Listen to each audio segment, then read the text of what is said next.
Ẹ̀bùn Olóyèdé Ọláìyá Igwe is my brother. Ní tó jẹ́ pé ọmọ bàbá kan náà. Wọ́n gbà fún lágbolé náà. Wọ́n believe pé bóyá ranù ló ṣe. Mo ti gbàgbé pé Aróǹdó ni mo lẹ́yìn ti fẹ́ rí dọ́là. Ìjẹ́ inú yín mo tí ó ti fi hàn. Ẹ fún mi ní ṣéǹjì 1000. Ìná àwọn owó wẹ̀rẹ̀ lọ. Ọlọ́jọ́ níyẹn gan lápò. 1000. Ní àwọn owó wẹ̀rẹ̀. Ìgbà míì tí n bá rorò kúrò. Ibi tí mo ti ń rorò kúrò yẹn, a kàn di story ni. Àsàtìgbà tí èmi ṣẹ̀ṣẹ̀ dé yẹn, àwọn ọdún ìtì dé. Ṣòye àmọ́ Ṣẹ́gun gẹ́gẹ́ bí ọmọ tó jẹ́ pé inú ilé yẹn ni wọ́n ti bí tó dẹ̀ jẹ́ pé láti kékeré náà ti ń gbé ṣeré. So definitely òun ti wà ní industry yẹn pé òkè èmi àtàwọn ọmọ kéékèèké fẹ́ mọ́ra náà nígbà tí mo dé industry yẹn bí àwọn Ṣẹ́gun gbé lọ. So Ìdòwú gbé yẹn a plan pé kápá púpọ̀ kàdá group lẹ̀. But àwọn tó ti less experience náà jágbàlagbà ìjà ló máa gbẹ̀yìn rí pàjá o. Gbogbo ètò ìṣẹ̀lẹ̀ wọ́n máa ń jà kàdá. Àwọn olè tí wá rí tán jọ dá tíátà lẹ̀ tán wá dé. Àlẹ́yìn tí mo ṣe olóbùrò tí àwọn mákẹ́tà gbá mi. Ìgbà yẹn tá a bá ti ṣe fíìmù wa tán àti láwọn tí a máa ń mú lọ fún pé àwọn ni kí wọ́n bá wa tà. Ìgbà yẹn àwọn tó ń bá wa tà yẹn lọ̀gá wa. Technology ti gbé wa rìn gan. Technology yẹn ló jẹ́ kó rọrùn fún àwọn ọmọ tó jẹ́ pé kì í ṣe pé bóyá wọ́n lọ train fún tíátà tó jẹ́ pé wọ́n ṣe skit. Kódà ó sàn fún wọn ju àwa tá a po gbogbo ara mọ́lẹ̀. Ṣiṣẹ́ ló sàn fún wọn. Tẹ́lẹ̀tẹ́lẹ̀ a lè lérè tá a lè pèlè olówó. Àmọ́ olówó ti wà láàrin. Àwọn fake tó ń lo fake life wà o. Ṣùgbọ́n àwọn olówó wà. Ọlọ́run ti kẹ́ dáadáa nídìí iṣẹ́ yìí. Ọlọ́run kẹ́yìn náà. Àdó alihamudulilayi ṣùgbọ́n kò tí tó. Àṣẹ tó bá ti tó ṣe mi láti bí ọdún bíi mẹ́ta sìn mi màá ya fíìmù.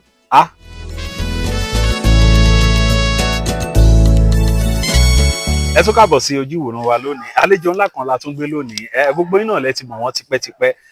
Ṣùgbọ́n a tún ní ká fọ̀rọ̀ jomi tó rọrọ̀ lọ́dọ̀ tiwọn náà ká gbọ́ bí ìrìn àjò wọn ṣe rí nídìí iṣẹ́ tíátà. Àjẹpẹ́ sá ṣí géètì ẹ fún mi. Wọ́n Àjẹpẹ́ gbogbogbò má ṣí géètì o kí ẹ gbọ́dọ̀ ṣí géètì yẹn. Àjẹpẹ́ ṣí géètì ẹ fún mi. Wọ́n tó bá bí ìjà láyé ẹ̀dá àbí bọ́ bọ́ọ̀lù bàbẹ́ ṣí géètì yẹn kí n máa wẹ̀. Àjẹpẹ́ ṣó lè fẹ́ burú mo ní kó ṣí géètì. Ọ̀gá ṣe bẹ́ẹ̀ gbọ́n nǹkan wíwọ́n tó máa bí ìyá ńlá ìyá àti bàbá ńlá bàbá mi dá kí n ṣí. Tó bá yẹ pé ìyá kékeré tàbí bàbá kékeré ní nísì ó sì ń dá mi ò bá ṣí ẹjọ́ ẹ má jẹ́ ṣí. Àjẹpẹ́ èmi ní kó ṣí géètì wọlé kọ́ ní kó má ṣí géètì tá lọ̀gá náà àmẹ́jì. Ẹ̀yin méjèèjì lọ̀gá mi. Ẹ jẹ́ bá dárúkọ yín fún gbogbo àwọn tó ń wà torí àwọn ẹlòmíì tán kàn mọ̀ yìí but kán lè mọ orúkọ gangan. Orúkọ mi ni Lukman Olówó Gẹmọ Arejan, Mr. Portable actor. Ọmọ Ẹ̀gbá ọmọ Lísàbí ni Lábẹ́òkúta ní Kenta Òkè Ìjìgbò. Ibẹ̀ ni wọ́n ti bí mi. Ní bí ọdún tó ti forí sọ 50. Mo lọ síléèwé alákọ̀ọ́bẹ̀rẹ̀ Lábẹ́òkúta ń bí. Mo dẹ̀ tún lọ sí secondary school. Lábẹ́òkúta yìí náà. Lábẹ́òkúta yìí náà. So lẹ́yìn ìgbà tá a kúrò ní secondary school láǹfààní àti tẹ̀síwájú. So mo fìgbà kan kọ́ṣẹ́ ọwọ́ àwọn tó ń ta motor spare part. Ṣùgbọ́n kó tó di pé mo lọ kọ́ṣẹ́ motor spare part àbí àsìkò yẹn náà ni mo ṣàrántí pé ní around 92 ni mo lọ bá brọ́dà mi Alhaji Ẹ̀bùn Olóyèdé Ọláìyá Igwe pé èmi náà fẹ́ máa ṣiṣẹ́ tíátà. So ní ọdún yẹn ni wọ́n ń ṣe fíìmù kan lọ́wọ́ nílé Bàbá Ògúngbè. Ẹlẹ́ṣẹ̀ ní táìtù fíìmù yẹn. Mo rántí nínú fíìmù yẹn ni wọ́n gé orí Ọláìyá báyìí bí nǹkan. Nínú fíìmù yẹn. So lọ́dún yẹn so láti gbà yẹn wọn gbọ́dọ̀ mọ̀ ìyá ò gbọ́dọ̀ gbọ́n lé bàbá ò gbọ́dọ̀ gbọ́n lé ni. Àyọ̀ṣe káyọ̀ lọ káyọ̀ bọ̀ díẹ̀ bọ̀ ìgbà tó máa di around 94 mo ti ń láǹfààní pé bóyá kí n lọ sí location kí n ṣàwọ̀ ọgbọ́n kan dá kí n wá rọ̀kàn pa. So gbogbo ìgbà yẹn náà pàtó ṣáà máa di around 95 mo join association nígbà yẹn. Ní 1995. 1992 lẹ lọ bá Ọláìyá Igwe. Àwọn tí wà ń dìṣẹ́ tíátà. He's my brother. ní tó jẹ́ pé ọmọ bàbá kan náà la lè pè wá. So láti inú agboolé wa tí wọ́n ti máa ń ṣe eré wọn yẹn ló ti ń wù mí. Àmọ́ ìgbà tó wá di pé a bẹ̀rẹ̀ sí rí wọn lórí tẹlifíṣàn, ó tún wù mí gbogbo náírà 1980 something, kí bí mo ṣe máa kéré tó ní 86, ó tún máa mọ̀ nípa tó máa fi di 92 yẹn mo ti dàgbà sí Boys ti dé. Lọ́rọ̀ kan 1992 lẹ lọ bá Igwe lẹ fẹ́ ṣe tíátà, bọ́ gbogbo ìgbà yẹn náà ẹ̀ ń yọ ṣe ni àbí? Ilé ni wọn ò ti mọ̀. Kí ló dé tẹ́ fẹ́ kán mọ̀ lè ṣe bóun ni bọ̀dá yín ṣe? Ẹ ṣe bọ̀dá wa tó ń ṣe yẹn náà wọ́n gbà fún lágboolé náà, wọ́n believe pé bóyá ranù ló ń ṣe. So wàhálà yẹn pọ̀ fáìn ìgbà tó ti bẹ̀rẹ̀ sí yọ nínú tẹlifíṣàn, everybody ti gbà ká mọ́, ti wò pé tó ní tẹ́lẹ̀ máa ṣe ni. Bọ̀ owó bẹ̀rẹ̀ wàhálà yẹn náà pọ̀ fáwọn òun ló kọ́ mi níṣẹ́ tíátà gangan. Ọ̀dọ̀ Igwe. Kódà bí ìrìn àjò yẹn ṣe rí gangan ni pé bọ̀dá Oyèbọ́lá Ògúngbè, first born bàbá Ògúngbè,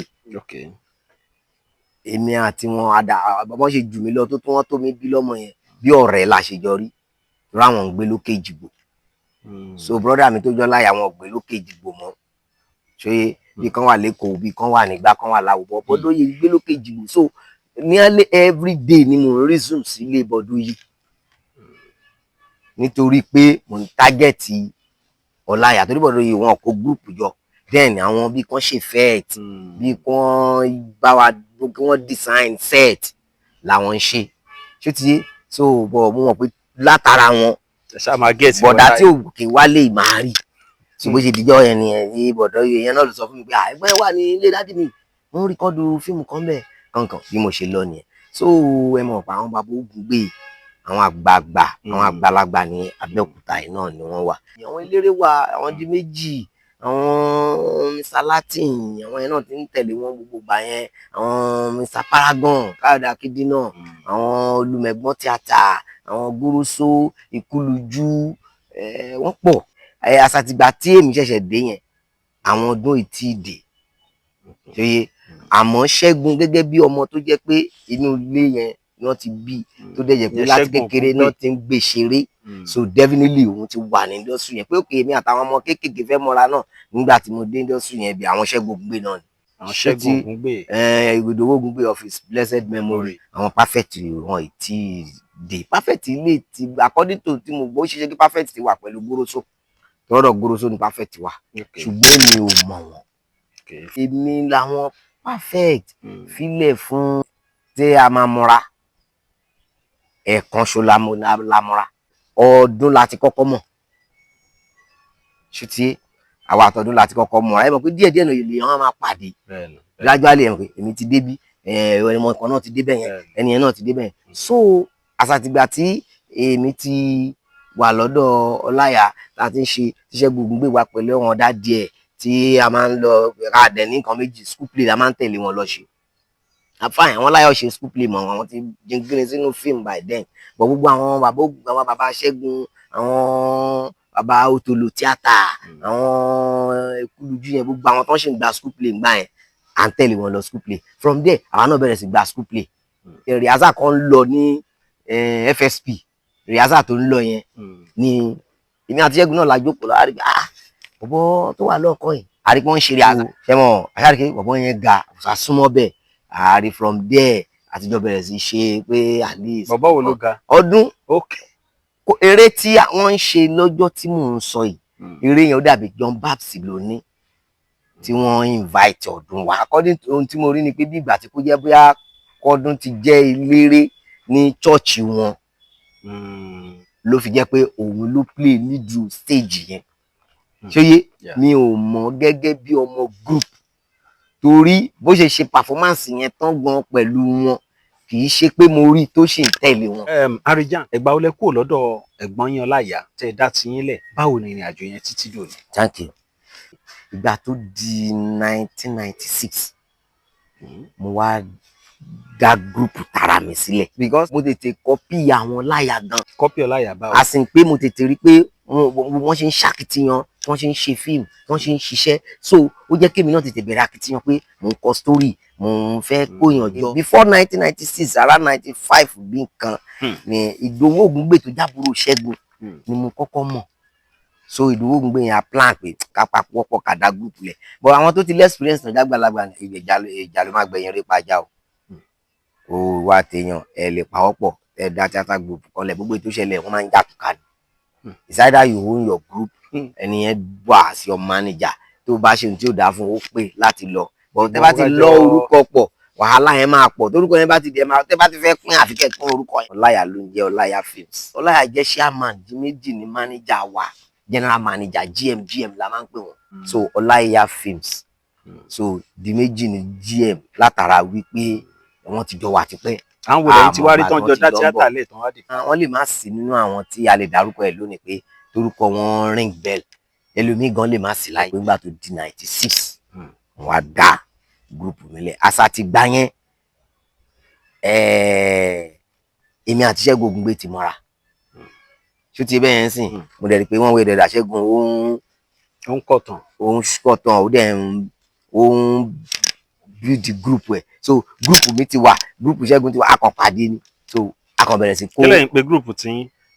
Arijan drama náà ni. ẹ̀dùn bẹ́ẹ̀ ṣe ń sọ̀rọ̀ látàárọ̀ ẹ̀ sọ̀rọ̀ àwílò rárá náà Kọ́lá Ajéyẹmí. ẹ̀wọ̀n kí bọ́dún ṣe ń borí ọdún là ń mọ́ra sí ara wa ní òun náà dé bá wa nígbà ìlú Ẹ̀gbá wa ìgbọ́n tá a wà bákan ìkankan láwọn bàbá dé àbí so bí àwa náà ṣe ń dé ní kankan nìyẹn ìgbà tó máa dé àsìkò kan nírú àwọn àwílò yẹn dé sínú wa so anybody tó bá lè ti dé sínú wa tó bá ti ń perform ó ti dára wa nìyẹn àwọn sèrò ń dé ìgbà táwọn vlf máa dé gbogbo àwọn radical nǹkan gbogbo àwọn yẹn lọ́jọ́ lẹ́yìn táwọn radical ti dé táwọn bọ́sẹ̀ ti dé náà làwọn ayíkọ́jú jẹ́ ẹ̀dẹ́. èmi náà dé sáàrin yín gbà yẹn. káàsì náà dé sáàrin wa. ẹ ṣáàdá group nílẹ̀ 1996 ẹ wá bẹ̀rẹ̀ sí sún síwájú díẹ̀díẹ̀. gbogbo gbà yẹn àwa ò fi school play lẹ̀ lóye tí Ṣẹ́gun Ògúngbè bá gba school play síbí èmi á gba school play síbí so àwọn ọmọ group tèmi àtẹ̀lé lọ àlọ́ ṣe school play ẹ̀ so àwọn ọmọ group tẹ̀ àtẹ̀lé ìgbà tó di pé àwa tẹ àwọn ọdún náà tó mọ́ra tàbá tó fẹ́ ṣe náà ọdún náà àtijọ́ máa lọ so bẹ́ẹ̀ ibi school play yẹn la wà tí aṣá ti bẹ̀rẹ̀ sí rewó jọ díẹ̀ then àìtí bọ̀ sórí fíìmù àti wò pé ká tẹ̀ ṣeré ká mú lọ fún wọn lójú tv kan gbà kẹrẹkẹrẹ ni mo múwèé kan tí mo lọ gba ráìtì ẹ̀ nìbàdàn wọ́n pe ìwé yẹn lábẹ́rẹ́ oró nínú ìwé táwọn ọmọ JSS class tí wọ́n ń kà lọ́dún yẹn àyà nígbà tá a ya fíìmù ṣé abẹ́rẹ́ oró à ń gbé tẹlifíṣàn lọ bá àwọn ọmọ skul a fi ń show ẹ̀ fún wọn pé ìwé tó wà nínú syllabus yìí o sínú nìkan o a fi ń show ẹ̀ fún wọn wọ́n máa sanwó a máa ṣe fún yẹn pé from stage tá à ń ṣe fún wọn láti proceed dé wípé à ń mú eré inú ìwé wọn à ń yà yẹn la ṣó tó fi di pé mo wá òkú ya ẹ jẹ́ ń ya 13 episode 13 episode yẹn mo wá kọ ní series yẹn mí pé story tá a bá ti ya lélẹ̀ mi tá à ń ṣe ń sìn tó jẹ́ pé òun ládẹ́ ń ṣe lórí YouTube ń sìn tó jẹ́ pé tí a bá ti ṣe story kan ibẹ̀ ló wà ó ti tán síbẹ̀ lónìí ilé náà ti tán síbẹ̀ tó máa jẹ́ bí 20 minutes yẹn so mo aṣáṣá gidi mo yà gbogbo àwọn èèyàn mi yẹn náà ló ṣùrù bomi ọdún Owólabí Àjàsà Ṣẹ́gun Ògúngbè Paragon Mr Paragon ọ̀gá ni ẹ̀gbọ́n ni ọ̀nà ẹ̀ jìn sí wa ṣe bàbá ti mú gbogbo ọ̀sẹ̀ tí àwọn láyà yẹn kankan so gbogbo àwọn mi làwọn Paragon nǹkan yẹn ló máa tẹ̀lé bó ṣe jẹ́ ọ̀gá tó jẹ́ ẹ̀gbọ́n tó àwa ọmọdé yẹn ló ń bá ṣe ó pẹ̀lú ẹni tí ó encourage mi tí n bá ti sọ pé mo fẹ́ ṣe nǹkan báyìí mo ti fẹ́ ṣe nìyẹn ṣé ó ti yé bóyá bẹ́ẹ̀ torí gbà yẹn àwọn ní committee artist night bẹ̀rẹ̀ pẹ̀pẹ̀ kó tó di pé ó ṣe kínní àwọn pé artist night kọ́kọ́ bẹ̀rẹ̀ tí ó tẹ̀ tí ò tí fẹ̀ lójú tó jẹ́ pé náà fluorescent lóṣù máa ń tàn tí máa kàn sọ pé ẹ̀ sáré mo fẹ́ ṣe production music ok ṣé mọ́ǹtì yìí náà so àwọn encouragement yẹn ó fún mi so from there 13 episode tí mo wá yà yẹn gbà tí mo yà tán mo wá bẹ̀rẹ̀ sí káàkiri ọ̀dọ̀ mo lọ sí Ìjẹ̀bú Mùṣín nílé iṣẹ́ ọṣẹ st pé bóyá wọ́n máa gbà wọ́n á sponsor ẹ̀ màá rówó màá lè rówó ṣe fíìmù. So ìgbà tí mo wá para bí kan ní sàmánù sílé kan ní gbogbo ìgbà yẹn bóyá wọ́n ti ń fẹ́ stop advert ni kó jẹ́ pé bóyá torí mo jẹ́ ọmọdé I don't understand. Mo ṣáà rí i pé ìgbà tí mo para bí ẹ̀mí olùkọ́ mi náà mo wá bọ̀dà Gbénga Adébóyè lọ Ọlọ́run bá wa foríjì wọn mo wá wọn lọ pé bóyá kan lè bá mi wá sponsor fún mo wá wọn dé Gateway Hotel parking ṣì ń jẹ́ Gateway Hotel mo wá wọn débẹ̀ gbà tí wọn ọkùnrin kúkúrú ìkìlọ̀ fẹ́ nǹkan kan sọ wá ní kí chronic àbí náà pé bọ̀dà yẹn kí n lọ rí bọ̀dà yẹn ṣùgbọ́n tí mo wá rí yẹn wá ní Bọ̀dà Gbénga kọ́ ló máa ń dùn rẹ̀ kó òun ìyẹn ṣáà náà bẹ̀rẹ̀ sí try pé kó lè rí sponsor fún kẹ̀rẹ̀kẹ̀rẹ̀ mo ṣáà pọ̀ yìí gan so títí mo fi dọ́dọ̀ bọ̀dà kan ní connection pẹ̀lú wọn ní LTV8 ìyẹn náà try mo lọ mo ń bọ̀ mo náà kò work ọ̀gá wa Ṣẹ́gun Sámà kọ́lọ́n kó forí jì wọn. Ṣẹ́gun Adéníjì bọ̀dà ọ̀gá wa Ṣẹ́gun Adéníjì Sámà wọ́n á dijọ́ kan torí ọ̀pọ̀ gbà láràárọ̀ wọ́n máa jí wá sílé wa àwa ń gbéjàyè èmi Paragon Sẹ̀mí Dúrójayé kankan Ìjàyè làwa ń gbé so wọ́n máa jí wá lé wa bóyá wọ́n fẹ́ rán nù wá ń ṣe or something rẹ́rù jẹ́ pé wọ́n try gan torí wọ́n ṣe mọ̀ pé mo ṣe jẹ́ ọmọ kékeré mo ní akitiyan láti ilẹ̀ mo dẹ̀ ti ń direct àwọn stage tá a máa ń ṣe yẹn bọ́n ṣe gbọ́ pé mo ya eré inú ìwé kan èmi dẹ̀ ni mo direct ẹ̀ so ó máa ń jẹ́ pé tí wọ́n bá ti jí délé wa ń gbà mí àwọn máa ń kọ́ mi láwọn short pé talking room lélẹ̀ headroom lélẹ̀ nǹkan bó ṣe gbọ́dọ̀ lọ rè ìtumọ̀ short rè wọ́n máa ń tú tinú wọn jáde pé anything kan mọ̀ kódà wọ́n máa ń ṣe effect kan mọ̀ effect kan àwọn ló jẹ́ kí n mọ̀ pé effect yẹn kò sí béèyàn ò ṣe lè ronú compose effect kó tó di pé kọ̀ǹpútà wa tún wá gbà wá lẹ́sìn yẹn gbogbo àwọn manual effect yẹn ẹ gbàgbé tó bá yẹ pé a fẹ́ ya manual effect no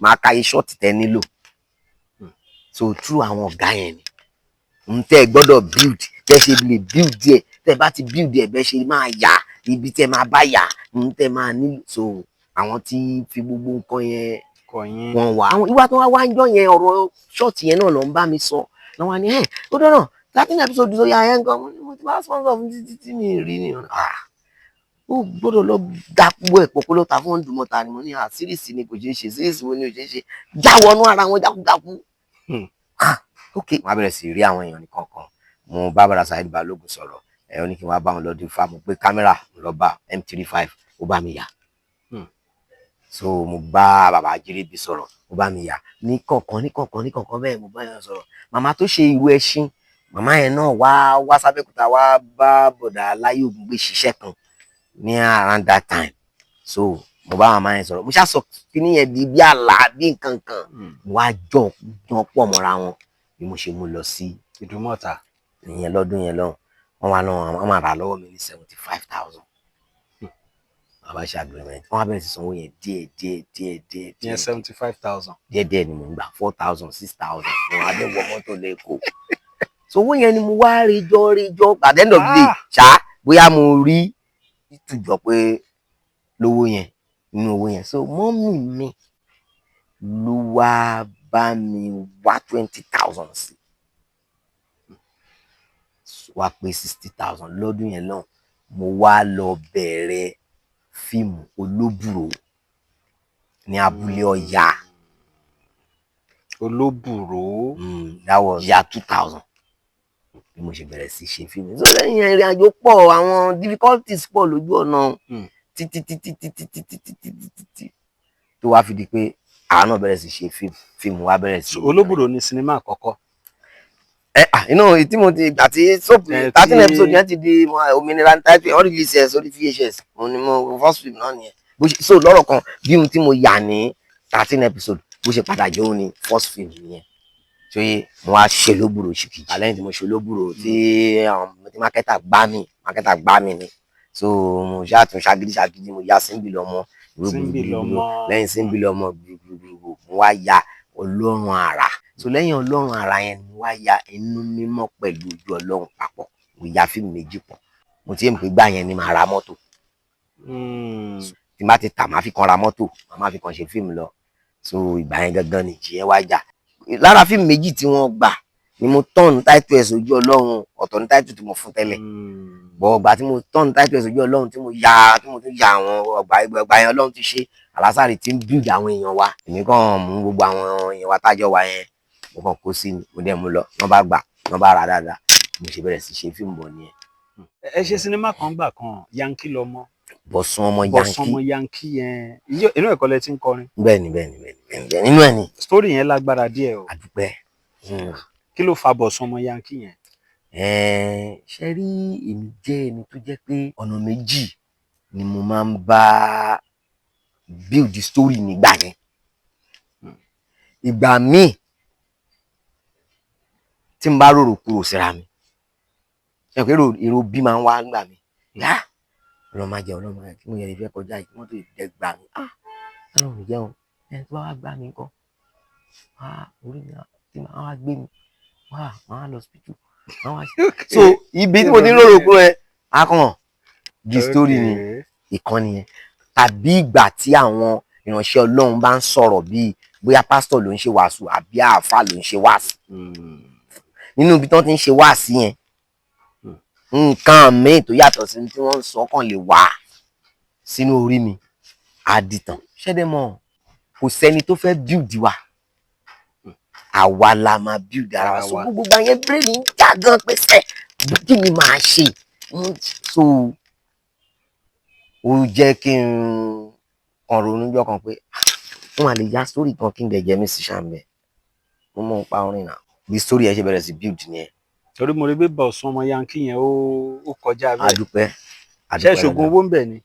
no kò ṣògùn. bọ̀tẹ́ jayé gan ń bẹ̀.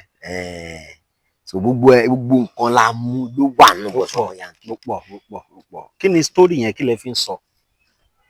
story yẹn a fi sọ fún àwọn ọmọ wa níbí tó jẹ́ pé tí wọ́n bá ti dé òkè òkun tí wọ́n ń lọ ba orúkọ ìlú wa jẹ́ lọ́hùn torí tí wọ́n fẹ́ ní ìkan nínú mẹ́sẹ̀jì yẹn nìyẹn.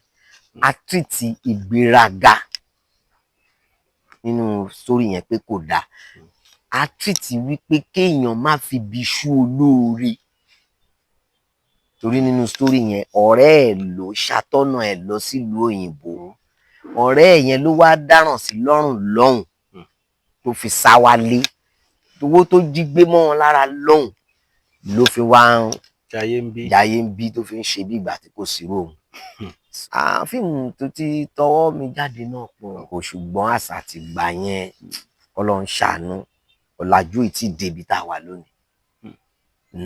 Ayé tó fi di pé oníkálukú wa ti ní YouTube ó lágbára tó fẹ́ fi fẹ́ YouTube ẹ lójú ó lágbára tó fẹ́ fi fẹ́ lójú ó láǹfààní àti ní. Ọlọ́run máa jẹ́ kí YouTube yẹn sáré tètè dàgbà kò ní tètè sáré dàgbà ó láǹfààní àti ní. So ìgbà yẹn tá a bá ti ṣe fíìmù wa tán àti láwọn tí a máa ń mú lọ fún pé àwọn ni kí wọ́n bá wa tà á ìgbà yẹn àwọn tó ń bá wa tà yẹn lọ̀gá wa releasing date ni ìyẹn ò jẹ́ wọn pé a fẹ́ jáde ní ìjọba a lè jáde mọ́ a máa jáde ní a máa sún sí ìjọba èmi ò ní problem pẹ̀lú gbogbo yẹn. Bọ̀ tí ń sìn ọ̀làjú ti technology ti gbé wa rìn gan technology yẹn ló jẹ́ kó rọrùn fún àwọn ọmọ tó jẹ́ pé kì í ṣe pé bóyá wọ́n lọ train fún tíátà tó jẹ́ pé wọ́n kàn jẹ́ content creator wọ́n ṣe skit kódà ó sàn fún wọn ju àwa tá a po gbogbo ara mọ́lẹ̀ ṣiṣẹ́ ló sàn fún wọn ó sàn fún wọn because wọn less experience kan gbéṣẹ́ wọn lọ bẹ́ẹ̀ nìkan tà ìgbà tẹ́ni yẹn tún tà tán kò tún ní fún lówó a tún máa ní ìgbà kan dógójì tó bá tún sọ̀rọ̀ wá tún sọ fún pé wọ́n máa sọ sẹ́ńdì ẹ̀hàn nígbà fíìmù ẹ̀mọ́ lọ́jà yẹn tó ti yé ṣùgbọ́n àwọn ò ní anybody tán mẹ́fà ṣe kínní àwọn àtòyìnbó lójọ́ ń dì àwọn àtòyìnbó lójọ́ ń dì òyìnbó tọ́jọ́ ń dì gan sọ́mọ́ tó ọmọ wọn rí so òun ló kàn máa ṣọ́ra ẹ̀ lórí ibẹ̀ yẹn kó má lọ gbé ní tí kò yẹ kó gbé síbẹ̀ ó ti ṣe Facebook wọ́n ti monetize ẹ̀ ó ti ṣe. Now Orijan gẹ́gẹ́ bí àgbà òṣèré because ẹ ti wà ń di ẹ̀sìn pẹ̀lú calculation tẹ fún wa yìí ó ti ń súnmọ́ bí ọgbọ̀n ọdún ó ti jù. Iṣẹ́ sinimá ń gbà tẹ bẹ̀rẹ̀ iṣẹ́ sinimá ń sìn kí lè rí sáàrin yẹn. Báyé ṣe ń lọ là ń tẹ̀lé ilé ayé ni iṣẹ́ sinimá náà ṣe ní iṣẹ́ sinimá táwọn bàbá yẹn ń ṣe nígbà yẹn òun náà la ṣì ń ṣe dòní ṣùgbọ́n báyé ṣe ń lọ là ń tẹ̀lé gbogbo professions pátá ló jẹ́ wípé bí wọ́n ṣe bá ìgbà ọ̀tún ti dé sí fine ó lè má ì tí ì kárí àmọ́ òṣèré tó ti ṣeré tó ní àǹfààní àti fi eré yẹn pa owó ńlá wọ́n ti pọ̀. Báyìí àbí ń gbà yẹn. Báyìí tẹ́lẹ̀tẹ́lẹ̀ a lè léré tá a lè pè lólówó àmọ́ olówó ti wà láàrin àwọn fake tó ń lo fake life wà o ṣùgbọ́n àwọn olówó wà nínú wa Ọlọ́run ti kẹ́ dáadáa nídìí iṣẹ́ yìí. Ọlọ́run kẹ́yìn náà. Alihamdulilayi ṣùgbọ́n kò tí tó kò tí tó àṣẹ tó bá ti tó ṣe láti bí ọdún bíi mẹ́ta sìn mi màá ya fíìmù. Ìgbà tí ò sówó. Mo tiẹ̀ ṣì ń bọ̀ ń bẹ̀ yẹn náà torí mo ń wò pé ó tójọ́ mẹ́ta. Tádé gba lówó ṣé mi ti ní ya fíìmù. Mo fíìmù ìyàwó tí mo fẹ́ yà wà nù ọpọlọ mi owó ni. Náà Arijan àwọn tọ́lọ́run ti kẹ́ndì iṣẹ́ fíìmù ti wà gan sìn. Ẹ kì í ti bí báyìí mú tẹ́lẹ̀tẹ́lẹ̀ tá a bá fẹ́ ya fíìmù a máa ń lọ tọrọ mọ́tò ni a máa ń lọ ya mọ́tò ẹni tá a fẹ́ lo mọ́tò ẹ̀ àti máa para lé ẹ̀ láti bí oṣù kan a máa kọ́ lẹ́tà sẹ́lòmíì torí mo fẹ́ fi bíbùtù ẹ̀ ya fíìmù. Bẹ́ẹ̀ni. Ṣé ń gbọ́ torí pé mo fẹ́ kó yá mi ní Benz 200 fi ya fíìmù a máa po yìí ọ̀gá ò ní ọmọọṣẹ́ ò ní ọ̀gá tó dẹ̀ ní kan bí ẹni méjì bá ní mọ́tò l'Abẹ́òkúta. bó ti ń sìn tẹ́ ẹ bá dé location kan mọ́tò kan máa tó lọ gẹ́rẹ́gẹ́ mọ́tò ẹni tó bá ń wà láwọn ẹ̀wọ́ lágbájá jẹ́ ká lo mọ́tò ẹ̀ ká fi ìyẹn kọ́kọ́ tó ṣó ti yé then ayé ìgbà kan wà kò sí léré tí ìṣòro lè dé tó lè sáré wọlé ẹ̀ tó lè rí 5,000 àmì léré tí ń fún léré 200 ń sìn nǹkan bá ṣe gbogbo wípé wọ́n sọ pé àwọn artist yẹn tí nǹkan bá ti ṣe wọ́n máa gbọ́ sórí kínní wọ́n máa tọrọ owó àwọn colleagues ẹ̀ ti fún lówó ṣùgbọ́n ibi tí pa àwọn dé náà ń pe àwọn èèyàn sí. láti wá support. oní 200 máa ti filẹ̀ 100 kódà ó ní 5,000 ti máa ń fún. ṣùgbọ́n ibi tó bá ṣàdé dúró tó máa sọ pé nìkan nídìí 15 million wọ́n fi tọ́jú ẹ̀ but onígbà aláwo láàrin àwọn òkè bí wọ́n ti rí 6 million. àwọn sábà máa kégbà yára lórí 9 million tó ẹ jẹ́ ká pé àwọn olólùfẹ́ kan dá sí ohun tó máa ń ṣẹlẹ̀ nìyẹn. ṣòye ayé ìgbà kan kò lè ṣá 50,000 jọ láàrin eléré bó ló ti fẹ́ rí. àìmọye làwọn tó jẹ́ pé àwọn ní iṣu tó jẹ́ pé aráàta ò dá sí tó jẹ́ pé inú táwọn tí wọ́n gbọ́ sí tó jẹ́ pé kò tí ò pọ̀ tí ò gàgàrà tó jẹ́ pé nǹkan táwọn ọmọ ẹgbẹ́ ti ṣe náà gbà fún 5,000 mo fún 10,000 mo fún 50 mo fún 100 tẹ́wọ̀n ní gbọ́ tẹ́ni ẹ̀rẹ̀ máa fi wà ókè tí nǹkan tó problem yẹn bẹ́ẹ̀ máa fi solve. náà Arijan mo ṣàkíyèsí pé nígbà kan ẹ tún máa ń fẹ́ kọrin bíi bàbá Ògúngbè. wọ́n ní ká má ṣe rúfin àwọn àgbààgbà o wọ́n ní ká má ṣe rúfin àwọn ìgbìmọ̀ o àwọn bíi Fágbèmí babaláwo ìgbìmọ̀ o àwọn bíi Èrèlú ọba àwọn bíi Apènàlà wọ́n wí o wọ́n sọ o wọ́n ládé orí mi tèmi ló jẹ́ tí mo bá ṣìwò wọn ni mo gbé àjẹni tí ń régbò igbó máa wò mú mi rè o. bàbá Ògúngbè ló kọ kò sí nǹkan tó jẹ́ ká wà l'opportunity òun ni pé then ohun ẹ̀ dùn ohun ẹ̀ ò dùn tó bá ti fẹ́ jó ní tíátà ó máa kọrin kó ṣáà ti dúró sórí beat nígbà yẹn àbí ń sìn. then because ká tó lọ sórí stage lọ perform orin ló ń bẹ̀rẹ̀ eré eré láìsórin ṣákálá ló máa rí up till now náà tẹ́ bá wo fíìmù náà tí ò bá sí soundtrack máa ń help iṣẹ́ gan lẹ́yìn àwọn tó mọ soundtrack ṣe kì í ṣe soundtrack tí wọ́n ti fi sọ story o pé soundtrack ti sọ fún ibi tí eré ń lọ ìyẹn kọ́ ni mò ń sọ o àmọ́ soundtrack tó jẹ́ pé òkè present situation tó ń wò lọ́wọ́ tí kò dẹ̀ ti pé sọ fún wọn pé ó máa tó kú o ìyẹn kọ́ là ń sọ ṣùtì so orin ní ipa tó lágbára tó ń kó. báwo lẹ́yìn ṣe wá ń ti rí mi sí i. ẹ̀bùn ni àwa kọ́ nípa ẹ̀ number one ẹ̀gbọ́n mi tó jẹ́ láyà tó kọ́ mi níṣẹ́ tíátà kọrin ni wọ́n mo emulate wọn dáadáa bí wọ́n ṣe ń kọrin mò ń tẹ̀lé wọn mò ń sọ bí wọ́n ṣe ń compose mò ń sọ ọ̀nà tí wọ́n ń gbà compose mò ń sọ bí wọ́n ṣe ń lo ohùn wọn fi kọrin mò ń copy ohun yẹn so likewise bàbá Ògúngbè bọ̀dá Láyé Ògúngbè bàbá Jaguar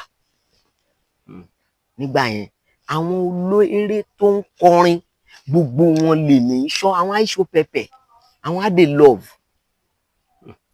ṣóyé bí wọ́n ṣe máa ń sìn kọrin mò ń tẹ̀lé wọn then adé tí mo pè tá bá fẹ́ lọ ṣeré fún àwọn ọmọ school a máa kọ́kọ́ kọrin ṣóyé lára àwọn orin táwọn ọ̀gá ti kọ a máa já ti ní ọ̀gá ilé a máa já ilé àwa náà máa fi tiwa sí a máa. ó tiẹ̀ lórin ìfẹ́ kan náà tẹ kọ fọmọbìnrin kan gbà kan náà fíìmù tẹ ṣáà ń ségídéhùn báyìí àríjà yín náà ti tọ́ so tí bàbá òun gbé ìbá fẹ́ bẹ̀rẹ̀ rí láwọn orin tá a bá àwọn ò bá wọn lọ stage wọn ìgbà yẹn wọ́n lè máa bì wá gan wọ́n tẹ ìbì wá ni ṣùgbọ́n agbọ́njú bá àwọn orin yẹn tá a sì ń lo àwọn orin yẹn iṣẹ́ táwọn bàbá yẹn ti ṣe lẹ̀ làwọn orin yẹn ṣùgbọ́n nítorí pé àwa dé a mọ̀ pé wọ́n ṣe adé tí mọ̀ pé ọ̀nà tíátà nìyẹn o fẹ́ jẹ́ ọ̀gá eré o fẹ́ di ọ̀gá eré so o gbọ́dọ̀ mọ orin kọ so ló fi jẹ́ ká wọnú orin kíkọ tó fi di pé tá bá fẹ́ bẹ̀rẹ̀ stage wa a máa kọrin tó fi rọrùn fún wa pé tá bá fẹ́ ṣe fíìmù wa àti mọ àwọn orin tó jẹ́ pé special song ni tó jẹ́ pé a gbọ́dọ̀ ọ̀tọ̀ láyé ẹ̀ a máa compose ẹ̀ fúnra wa a máa ìtàbá lè voice a máa lọ voice ẹ̀ ìtàbá lè voice a máa pẹ́ ni tó máa lọ voice ẹ̀ láti ṣe láti lè ṣe. náà ló dé tó jẹ́ pé ó ti tó bí ọdún mẹ́ta tẹ́ ti ṣeré sẹ́yìn.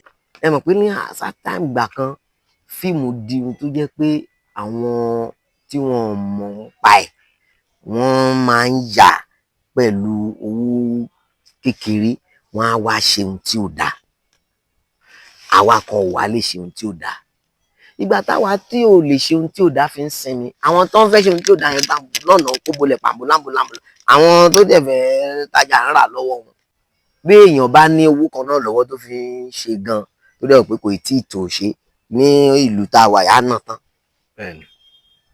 ṣe so by the time tí ó fi máa di pé òkè èèyàn máa wò pé fíìmù ti fẹ́ jú wá di pé òkè ó dà then try àti ṣe then try àti ṣe then try àti ṣe so ó bí ohun tó jẹ́ pé mo wá wò pé òkè ìsinmi yìí kò máa jẹ́ kó sówó tí màá fi yà fíìmù mi lọ́wọ́ mi ó dà Ọlọ́run á pèsè ó ti wá jẹ́ kí n máa mo ti ní lẹ́mìí pé òkè mo fẹ́ ya ọmọ Yankee Reloaded ní wàá yà ní fíìmù mo fẹ́ yà ní series a máa lọ lórí YouTube every week la máa drop ẹ̀ gẹ́gẹ́ báwọn èèyàn ṣe máa ń drop oríṣiríṣi so ó máa wá jẹ́ ọmọ Yankee. ọmọ Yankee Reloaded kìí ṣé yẹn ni ká máa retí báyìí. so àtàwọn fíìmù náà owó wà lónìí fíìmù tí mo lè yà bára wọn ó wà nílẹ̀. ọ̀pọ̀ wọn lólùfẹ́ yín náà wò wá àwọn kan sì ń support ọ̀pọ̀lọpọ̀ tó bá fẹ́ ṣe fíìmù náà tó bá ń sọ nípa àwọn òṣèré tí ó ní ìtàn tó mọ ìtàn tó mọ stage tó mọ tó ń jẹ́ tíátà gbẹnu ẹ sọ̀hún ò sínú ọ̀rọ̀ àríjáàna olóòlówó ẹ tiẹ̀ ká bíi mélòó kan fún wa náà ọmọ tó ti train lọ́dà yín. bí a ṣe train ọmọ lọ́dọ̀ wa àdàpọ̀ ni àdá ẹgbẹ́ kan sílẹ̀ Igi Àlọ́yè kakos Ọdúnládé movies wà ń bẹ Àríjàn entertainment wà ń bẹ Ṣẹ́gun Ògúngbé films wà ń bẹ Mr Paragon wà ń bẹ àwọn perfect wà ń bẹ commissioner afilẹ fún wà ń bẹ so gbogbo àwa ìsọ̀rí yẹn gbogbo àwọn ọmọ wa àjọ train wọn papọ̀ ni tí bá kà tí èmi nìkan gbà tí mi ń kà tí Ṣẹ́gun gbà tó jẹ́ pé àjọ train yẹn pọ̀ bí ìgbà tí àwọn pọ̀. ọmọ Yankee Reloaded ní ká máa retí báyìí kí ni YouTube channel yìí. Àríjàn Magic TV. Àríjàn Magic TV ó ti wà ó ti wà tipẹ́ náà ó ti ń lọ tipẹ́tipẹ́. ẹ̀yin olólùfẹ́ Olúolówó Gẹmọ Àríjàn níbo l'Àríjàn gan ti Àríjàn yẹn bo nìyẹn ti wá náà ṣorúkọ yín náà l'Àríjàn. orúkọ mi ti dórúkọ mi. ẹ ń bo ní kí ló má Àríjàn wá. iṣẹ́ tíátà ló ti wá tani orí sẹ́ẹ̀tì kan la wà lọ́dún náà lọ́hùn tí n bá gbàgbé bíi 96 97. ọ̀gá wa George Ole Kinson of his blessed memory ẹ̀wọ̀n pa àwọn máa ń sòṣèlè bí Indian orígbódà ni wọ́n lò gbà díẹ̀ mbẹ́ so àwọn ló ṣọ̀gá tèmi ṣe ọmọọṣẹ́ wọn ìgbà tó ń fẹ́ pe orúkọ ọmọọṣẹ́ wọn ọkọ̀ pè l'Àríjàn ni which is èmi so àdẹ̀yàsí yẹn jẹ́ bíi mẹ́ta so throughout sí mẹ́tẹ̀ẹ̀ta yẹn ló sọ pé Àríjàn so Àríjàn tó ń tẹnu bàtà tó parí iṣẹ́ wọn orúkọ tí ilé kìí sì jẹ́ pé Àríjàn yẹ̀yẹ́ làwọn kan fẹ́ fi ṣe ìyàpọ̀ orúkọ yẹn rí ó orí bákan létí wọn Bẹ́ẹ̀ni. àwọn afẹ́ òbígbà tán péyàn ní apá ajá lukọ jọ létí wọn ṣé ti bẹ́ẹ̀ sìn so bàtà tí wọ́n fẹ́ máa fi orúkọ yẹn ṣe ẹ̀yẹ pé kíni kan èmi gangan mo kàn èmi dẹ̀ ti kọ́ pé nídìí iṣẹ́ tíátà o gbọ́dọ̀ fọ̀ tó máa fi ẹ́ ṣe yẹ̀yẹ́ má fọ̀. má fọ̀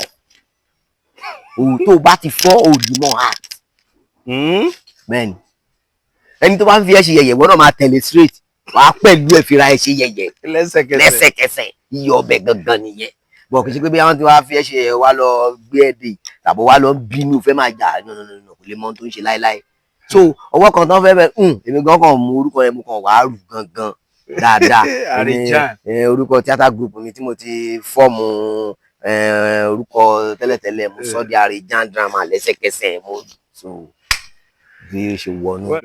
tábàárà àwọn tó fẹ́ kọ́ṣẹ́ tíátà ṣẹ̀ṣẹ̀ ń train àwọn èèyàn báyìí.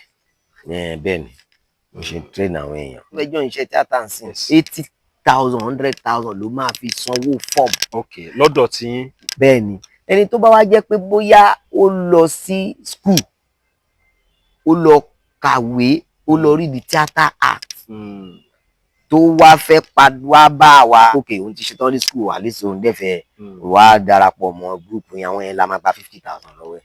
ok so tàbí ẹni tó jẹ́ pé bóyá àárín pé ọmọdé ni bóyá at least ó di iṣẹ́ yẹn dẹ̀hùn. tábàárà àwọn tó fẹ́ support yín náà nídìí ọmọ Yankee Reloaded ṣáàyè wà fún yín náà. ìyẹn gangan làwọn wá báyìí lọ́wọ́lọ́wọ́ là ń béèrè. ọ̀dà ẹ̀yin olólùfẹ́ Arijan òun náà lẹ ti gbọ́ yẹn ẹ̀yin náà ti rí pa pàtàkì tí wọ́n ti kó nídìí ṣe eré orí ìtàgé nílẹ̀ Nàìjíríà káàkiri àgbáyé kò síbi tí wọ́n ti mọ Olú Olówó Gẹmọ Arijan. ẹ fún wa lórin kẹ́ wá sọ tẹlifóònù nọ́mbà yín. ok tabade stage máa fẹ́ bẹ̀rẹ̀ eré wa ń gbà yẹn orin tèmi máa fi ń bẹ̀rẹ̀ ni pé ẹ kú ìkàlẹ̀ ẹ̀yin ará wa máa tún dé Arijan Theatre ló ń kí yín o ó tójọ́ mẹ́ta ẹ kú ìkàlẹ̀ ẹ fetí sí wa àrà ọ̀tọ̀ lérè òní o ó tójọ́ mẹ́ta. mo ṣe Bisimilahi kí n tó kọrin mo ti ṣàṣàgà fúrúláì kí n tó pèdè mo forí balẹ̀ forí mọ́ládé ìgbà ayé kò ní tọwọ́ èmi fọ́ ìgbà ayé kò ní tọwọ́ èmi já èmi dọwọ́ rẹ o orí mọ́ládé ìyá Jésù gbàdúrà fún wa o Màríà mímọ́. orin yẹn náà àwọn ọ̀gá ló ti compose ẹ̀ tí Jaguar akọ ìjọba. ó tẹ̀ fẹ́ jó orin kan tí Ṣẹ́gun Ògún gbé lónú iṣẹ́ kan. èmi ni mo fi ṣe eré ní kọrin èmi ni mo kọ́ nínú eré Ṣẹ́gun Ògún kan nínú Big Giga part 2. bí ìkàlẹ̀ olùkọ́ wa. no ọ̀tọ̀ nìyẹn. ọ̀tọ̀ tún nìyẹn. eré yẹn náà opening glee náà nìyẹn náà èyí tí àwọn bàbá Ṣẹ́gun máa fi ń ṣe opening glee. ọ̀gá ẹ sọ tẹlifóònù nọ́mbà yín fún gbogbo àwọn tó ń wà káàkiri àgbáyé. tó ẹni tí ó bá fẹ́ràn mi lọ́wọ́ ni kó pè mí o ní ẹni tí mọ́mí ẹ̀ṣẹ̀ kú ní ìdẹ̀fẹ́ ẹni tí wọ́n ti gbé hospital o Ọlọ́run ṣàánú wa o Ọlọ́run lè bí náà wá o. ó ètò 3462 6023. lẹ́ẹ̀kan sí. ó ètò 3462 6023.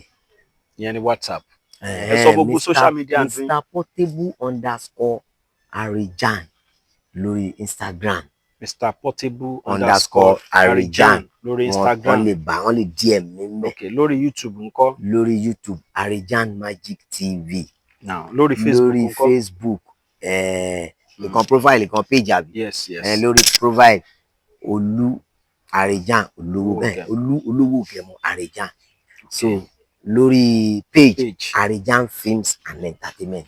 òun lẹ ti gbọ́ yẹn ẹ ṣé gan gbogbo ẹ̀yin tẹ́ ń wò wá látàárọ̀ Olú Olówó Gẹmọ Arijan ni wọ́n ti ń bá a sọ̀rọ̀ ohun tójú ti rí ìdíṣẹ́ tíátà. èyí tẹ́ bá fẹ́ pè wọ́n láti support wọn lára nǹkan tí ètò yìí náà wà fún nìyẹn ẹ ti ń gbádùn wọn kò sí ohun tó burú táwọn náà bá gbádùn yín. ẹ ṣé gan ojú tẹ́ fi ń wò wá ò ní fọ́ agbára Ọlọ́run ẹ ṣé o tí ní tòótọ́ Kọ́láwọlé Adéjòjò Katsina T Sugar. ó dàbọ̀.